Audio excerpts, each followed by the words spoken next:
بسم اللہ الرحمن الرحیم۔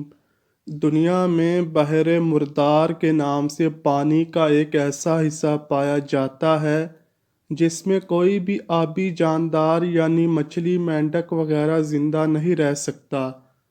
اس کے مغرب میں اسرائیل اور مشرق میں اردن واقع ہے۔ ناظرین گرامی، اس کو بحر مردار اور سی سالٹ بھی کہا جاتا ہے اور مدائن صالح کے قریب ہے۔ اس کا پانی ایسا بدبودار ہے، کوئی بھی انسان اس کے پاس کچھ منٹ کے لیے کھڑا بھی نہیں ہو پاتا۔ اس کے آس پاس بنجر اور صحرائی زمین ہے جہاں زندگی کا کوئی نام و نشان نہیں۔ سائنسدان اور ماہرین کا خیال ہے کہ یہ ایسی زمین ہے جہاں رہتی دنیا تک کے لیے کوئی انسان کبھی آباد نہیں ہو سکتا۔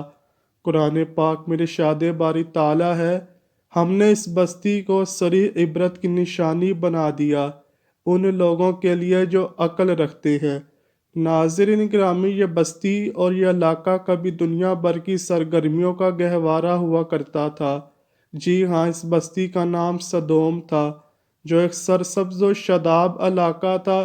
ہر طرح کی سبزی اور پھل وہاں پیدا ہوتے تھے۔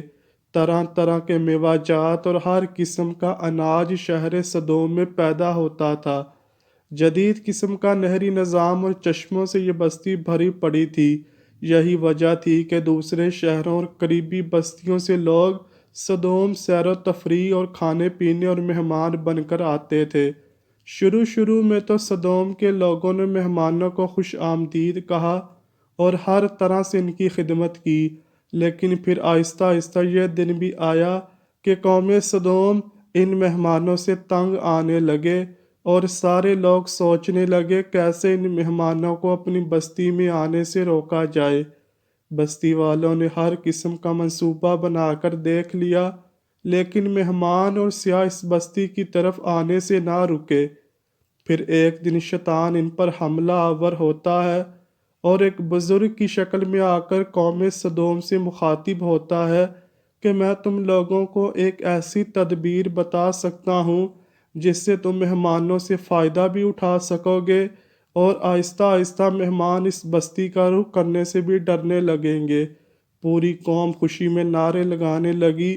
وہ بوڑھا کہنے لگا، کل کے دن تمہاری طرف جو بھی مہمان آئے تو تم لوگ زبردستی اس کے ساتھ بد فعلی کرو، اور یہ بد فعلی صرف مہمان مردوں کے ساتھ تمہاری بستی کے مردوں کو کرنی ہے۔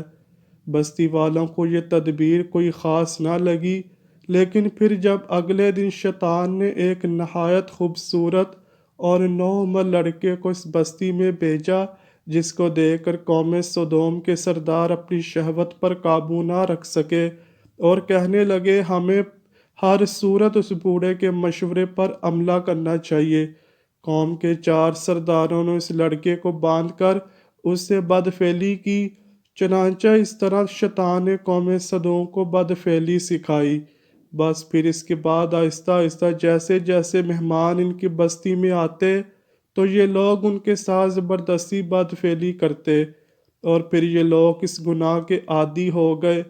اب بات یہاں تک آ پہنچی کہ یہ لوگ آپس میں اپنی ہی بستی کے لوگوں کے ساتھ رضامندی سے مرد دوسرے مردوں کے ساتھ بدفعلی کرنے لگے، اور دوسری بستی سے اگر کوئی مہمان آتا تو وہ لوگ اس کو اپنی محفل میں لے جاتے اور وہاں اجتماعی طور پر اسے زیادتی کرتے۔ پھر اللہ پاک نے اپنے پیارے پیغمبر حضرت لوط علیہ السلام کو اس قوم کی رہنمائی کے لیے مبعوث فرما دیا۔ حضرت لوط علیہ السلام حضرت ابراہیم علیہ السلام کے بھتیجے تھے اور عراق کے شہر بابل کے رہنے والے تھے۔ پھر اللہ پاک کے حکم کے مطابق حضرت ابراہیم علیہ السلام نے وہاں سے ملک شام کی طرف ہجرت کی۔ حضرت ابراہیم علیہ السلام اور حضرت سارہ علیہ السلام کے ساتھ فلسطین تشریف لے گئے، جبکہ حضرت لوط علیہ السلام اردن میں مقیم ہو گئے۔ پھر ایک دن اللہ پاک کے حکم سے حضرت لوط علیہ السلام سدوم کے لوگوں کی ہدایت کے لیے سدوم تشریف لے گئے۔ ناظرین گرامی، اہم بات یہ ہے کہ مردوں کی مردوں سے شہوت پوری کرنا یہ ایک ایسا گناہ تھا جو اس سے پہلے کسی قوم نے نہ کیا تھا۔ قرآن پاک میں قوم لوط کا ذکر 17 مرتبہ آیا ہے۔ اللہ پاک قرآن پاک میں فرماتا ہے، کیا وہ بے حیائی کرتے ہو جو تم سے پہلے جہاں میں کسی نے نہ کی، تو تم مردوں کے پاس شہوت سے جاتے ہو عورتیں چھوڑ کر، بلکہ تم لوگ حد سے گزر گئے۔ حضرت لوط علیہ السلام کی قوم نے یہ سن کر ان کا کہنا سننے کی بجائے جواب دیا۔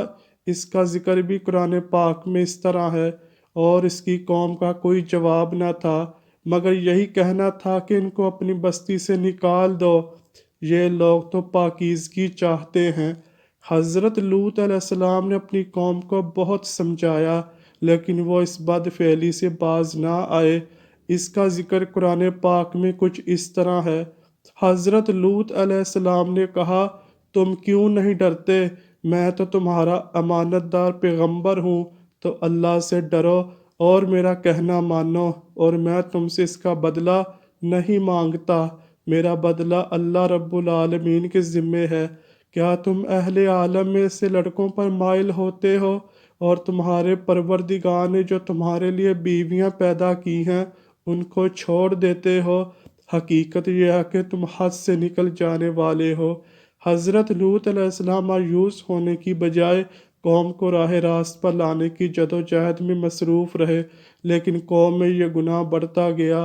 ایک دن ایسا آیا، قوم خود حضرت لوط علیہ السلام سے کہنے لگی، اگر تم سچے ہو تو اپنے رب سے کہو کہ ہم پر عذاب بھیج دے، کیونکہ ہم تو اس کام سے باز نہ آئیں گے۔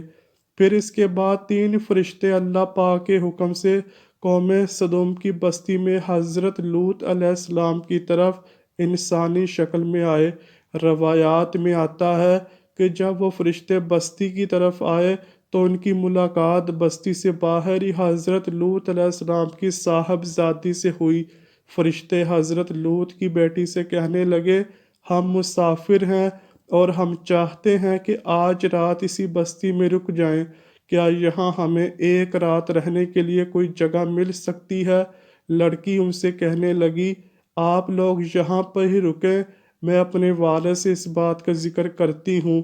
لڑکی حضرت لوط علیہ السلام کے پاس آئی اور پریشانی میں کہنے لگی، ابا جان، بستی کے کنارے پر میں نے 3 انتہائی خوبصورت 9 عمر لڑکے دیکھے جو ہماری بستی میں رات رکنا چاہتے ہیں، اور میں نے ان کو بستی کے باہر رکنے کا کہا، کیونکہ اگر ان کو بستی کے لوگوں نے دیکھا تو وہ ان لڑکوں کے ساتھ بھی ویسا ہی سلوک کریں گے جیسا کہ یہاں پر عام ہے۔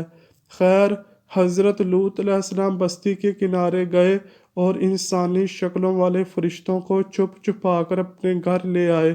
مفسرین اور تاریخ دان لکھتے ہیں کہ وہ فرشتے حضرت جبرائیل علیہ السلام، حضرت میکائیل علیہ السلام اور حضرت اسرافیل علیہ السلام تھے، لیکن وہ نہایت خوبصورت 9 عمر لڑکوں کی شکل میں تھے۔ حضرت لوط علیہ السلام کی بیوی وائلہ کافروں سے ملی ہوئی تھی، اس لیے اس نے یہ راز فاش کر دیا کہ ہمارے گھر میں 3 خوبصورت جوان لڑکے مہمان بن کر آئے ہیں اور لوط علیہ السلام ان کو چھپا رہے ہیں۔ بس یہ سننا تھا۔ بستی کے لوگ حضرت لوط علیہ السلام کے گھر کی طرف لپکے۔ اللہ پاک قرآن پاک میں فرماتا ہے، اور جب قوم دوڑتی ہوئی ان کے پاس آ پہنچی، یہ لوگ پہلے ہی سے برے کام کیا کرتے تھے، تو لوط نے کہا، اے قوم، یہ جو میری قوم کی لڑکیاں ہیں یہ تمہارے لیے جائز اور پاک ہیں، اللہ سے ڈرو اور مجھے میرے مہمانوں کے بارے میں رسوا نہ کرو۔ کیا تم میں سے کوئی بھی شائستہ آدمی نہیں؟ حضرت لوط کی بات سن کر وہ لوگ بولے، اے لوط، کیا تم نے ہمارے یعنی سارے جہاں کی حمایت اور طرفداری سے ہم نے تم کو منع نہیں کیا تھا، اور تم بخوبی واقف ہو کہ ہم تمہاری بیٹیوں سے ہمیں کوئی حاجت نہیں، جو ہماری اصل چاہت ہے اس سے تم بخوبی واقف ہو۔ قوم لوط کے اس بے شرمانہ جواب سے اندازہ لگایا جا سکتا ہے کہ وہ فعل بد میں کس حد تک مبتلا ہو چکے تھے۔ جب پوری قوم نے حضرت لوط علیہ السلام کے گھر کا گھیراؤ کر لیا تو حضرت لوط یوں فرمانے لگے، اے کاش مجھ میں تمہارے مقابلے کی طاقت ہوتی یا کسی مضبوط قلعے میں پناہ پکڑ سکتا، جب فرشتوں نے حضرت لوط علیہ السلام کو افسردہ دیکھا تو کہنے لگے ہم کوئی انسان نہیں بلکہ ہم فرشتے ہیں، آپ کے رب کے حکم سے اس قوم پر عذاب لے کر آئے ہیں۔ اس کے بعد فرشتے حضرت لوط علیہ السلام سے کہنے لگے کہ آپ اور آپ کی آل اولاد آج رات ہی اس بستی کو چھوڑ کر چلے جائیں، اور اپنے رب کا یہ حکم یاد رکھیے گا کہ جب اس بستی پر عذاب نازل ہو رہا ہو اور تم لوگ اس کو چھوڑ کر جا رہے ہو تو کوئی بھی پیچھے مڑ کر مت دیکھے۔ چنانچہ حضرت لوط علیہ السلام رات کو اپنے اہل و عیال کو لے کر نکل پڑے، ان کی بیوی وائلہ بھی ان کے ساتھ تھی۔ ادھر بستی کے لوگ حضرت لوط کے گھر کے باہر تھے، حضرت جبرائیل علیہ السلام نے اپنا ایک پر مارا اور وہ سارے لوگ جو جمع تھے وہ اندھے ہو گئے۔ یہ عذاب صرف ان لوگوں کے لیے تھا جو حضرت لوط کے گھر کے باہر جمع تھے۔ قرآن کریم میں ارشاد باری تعالیٰ ہے، اور انہوں نے لوط سے ان کے مہمانوں کو لینا چاہا تو ہم نے ان کی آنکھیں اندھی کر دیں۔